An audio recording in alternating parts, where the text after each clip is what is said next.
Hello everyone, I'm Gautam from third year, and today I'm interviewing a guest who is not a professional like the ones that we've interviewed before.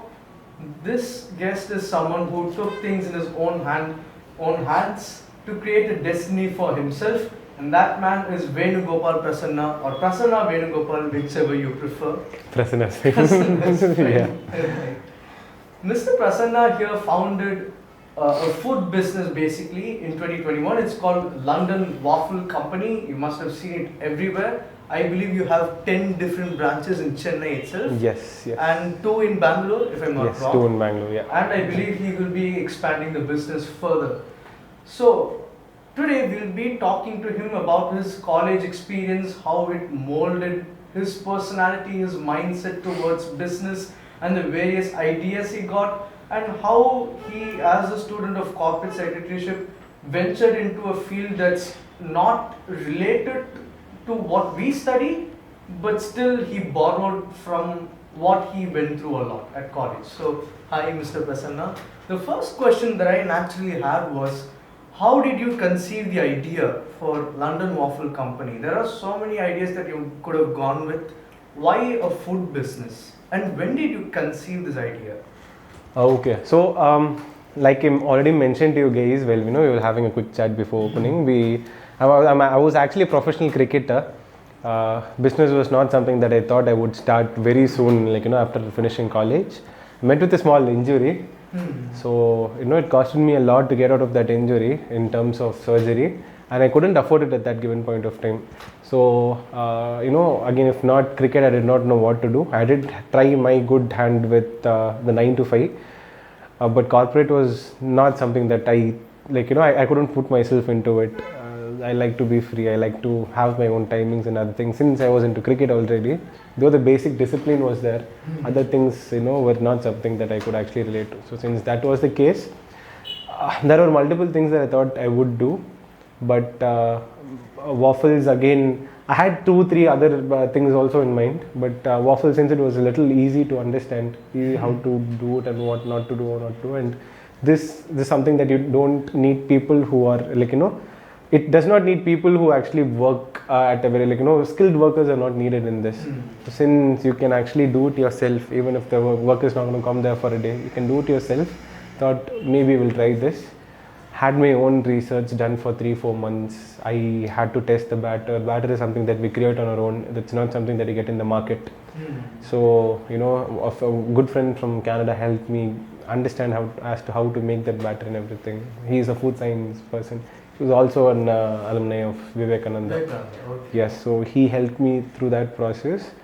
We started out and everything else was God's grace. Right. That sounds like a lot of work. And since you mentioned a contact from Canada, food scientist from our own college, how do you build a network as a student in college? And how important is networking for your future? There is no direct answer to this question. It completely depends upon how you guys are going to do it. Because our college and every other college would, but our college in particular gives you multiple avenues. This being one, there is road track, there is NCC, there is NSS, and there are multiple intercultural activities that happen time to time throughout the year. So it's for you guys to actually get yourself involved and have those connections. So let it be college or not. If it's not going to be college, if at all you're going to get into whatever it is in your life afterwards, contacts are not something that is going to come into your hands. You'll have to try to go make it. You will have to build your connections. You'll have to go start with the high. Whatever it is, you'll have to go for multiple events, get in contact with people, and it also differs at what contacts they are, how are they going to be useful for you. You'll have to go planned. If at all you're going somewhere to whatever it might be, you'll have to have a plan as to what you're going to go do there as such, and that plan should also include as to whom and all you're going to meet, what are things that they're already going to talk to them, how is it that they're going to be beneficiary for you, how can you be beneficiary to them. Because a lot of contacts, though they will be beneficiary for you, you will have to be of some benefit to them for them to even try and for them to sit and hear you. So that actually starts from your first year, to be very honest. Your own college mates, your own classmates might be at places that you might not think they might go to. And if at all you're going to start a business, There will be marketing individuals that studied with you. There will be sales individuals that studied with you. So since this is the case, I would say no, that is something that actually plays a very vital role. The more the contacts, the more you can actually explore in your life. Yeah. I've had this question for a while. Uh-huh. There was an entrepreneur that I listened to a few months ago. Yeah. This entrepreneur said that customer is king, but only to an extent. Yeah. Yeah. So where do the boundaries begin? To what extent is the customer actually king? Again, I don't have a direct answer to this because ultimately customer is your king. For you to go big in your whatever you do, if let it be F&B or whatever industry it is, if at all it's going to be a business, they are the ones who are going to make it happen for you. So at the end of the day, they will have to be happy. But since these type of things are already going on in the market, saying that the customers are the king, a lot of people are actually taking an advantage out of it. Exactly. So that is happening. It always happened. Now it's happening because the competition is getting very high.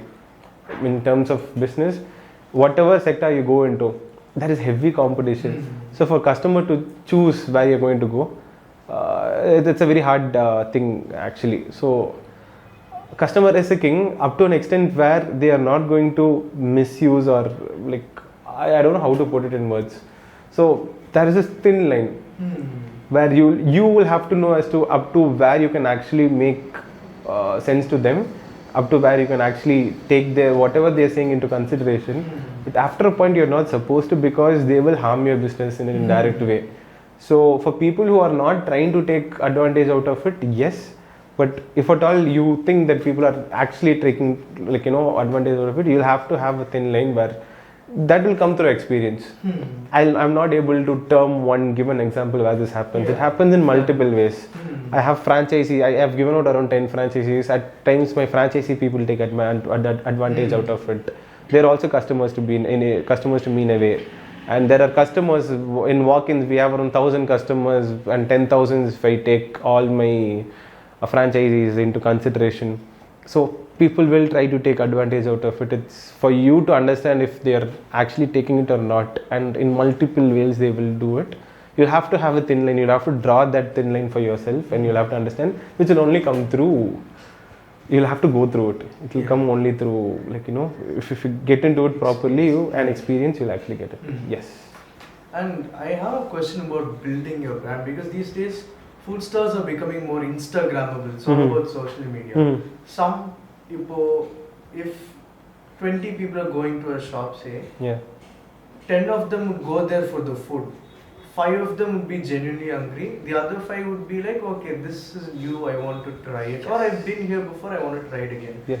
The remaining 10 are probably there so that they can post snaps or they can post it on Instagram. It's all about social appearances. So how does this affect your marketing approach or strategy? See, for people who know how their marketing game works, and for people who are socially, that is per se Instagram or Facebook, whatever it is, for people who know what they're doing, and for people who already have a gist of what it is, it's a lot easier to actually connect to customers nowadays. Earlier it was not the case. If at all you open a store wherever it is in Chennai, you will have to go through a lot of other marketing, like giving out pamphlets and a lot of other stuff, which I would not say is not useful, but the impact that actually created for the amount of money that you're putting into it was not that good. Because see, everyone is into their Instagram or Facebook almost every day for at least an hour or two. I don't know a lot of people who are still reading newspapers. Even I don't. So when that is the case, how will you give out pamphlets? Even if it's going to be pamphlets, see, through Instagram what actually happens is the credibility that actually you can create is more. You have a human telling that it's more or less like a word of mouth. Because you see, yes, before 3-4 years, I would say 5 years at least, before 5 years, everything was through word of mouth. No matter what the marketing is that you do, word of mouth is one of the best marketing that happens. I would not say others work. There are brilliant marketing companies like Coca-Cola, Apple, who actually has their own strategy. But they are big giants who can actually push in a lot of money to actually create a social difference. Yes. Because no matter what you do, you can make a difference in 3, 4, 5 people. But the amount that you have to put into it financially is a lot. So what Instagram does is that you have one human saying that whatever you're going to go have there is good. That's a credibility that is being created. And there are figures now on Instagram that if at all they so-called food bloggers, if at all they go and say that this is good, there are people who actually believe in that. Why? Because again, if it's going to be a post that they put through text, it's not going to create a lot of credibility. When you see a reel, when you consume it by seeing it through your eyes, and when you see a human whom you have seen a lot already on Instagram says that it is good, people tend to actually believe in it. And at least go try it once. So building this credibility bridge is a lot easier now on They socials. more or less become the brand ambassadors. Yes. Without us actually having to Yes, pay them. yes, They do the exactly. marketing. Yes. And it's paid. Almost everything is paid So, now. yeah. If at all you want good reach, that's paid. People actually charge in lakhs nowadays. So lakhs? So, yeah, lakhs. I don't want to mention names here, but there are a lot of people who mention charge them off in, camera. yes. Yeah, I will do that after. Yes, I will do that, yes. So since such is the case, social is actually for people who know how to make use of it. It's actually a very big thing. It's a very big, positive note here, because again, it can never go negative. Until and unless you're going to give out very bad food and people are going to say that you're going out. They're genuinely going to say that. Yes. So if that's not going to happen, because again, as much as more than positive things, negative things actually flows very quickly through Instagram or social media as such. So you'll have to be very careful as to how you are going to portray your brand, how you take care of your customers. So now we are nearing the conclusion of this entertaining, engaging and insightful interview with our alumnus, Mr. Prasanna. So anything you have to say to our students as closing remarks? Again, there is a lot to say, but I would like to put it into a small nutshell. I would ask you to guys be very mentally fit. You'll have to have surround yourself with people who are thinking about your good. Stay positive around whoever it is in your life or in your family or wherever it is. Try to stay mentally fit. That is one. To have basic disciplines in your life. Right from starting, waking up in the morning and sleeping at the right time. This is all, again, as time goes, you will clearly understand that all this actually plays a major role, because you'll have to be physically available to whatever you're doing in your life. And for you to do that, you'll have to be mentally, physically fit as to whatever it is. So that is something that I would like to say. 3, have some purpose in life, have a goal, set it for yourself very early in your life. Even while it's not that, again, I'm a living example. See, I was a cricketer. Now I'm in a completely different. I never, not in my wildest dreams. I thought I would do this, but somehow through my college and even after my college, I made sure that I was skillfully equipped for whatever I was about to do. So since I am in the place I am. If at all I had to skillfully. Again, I wouldn't have even had this idea of starting if I did not have at least the basic skills that was needed. So have that in your life. Every day have something that you want, have a purpose for the next day, however it is, whenever it is. Thank you so much My for the pleasure. interview. Thank you My so pleasure. much for your time. My pleasure. Thank you. Thank you. Yes.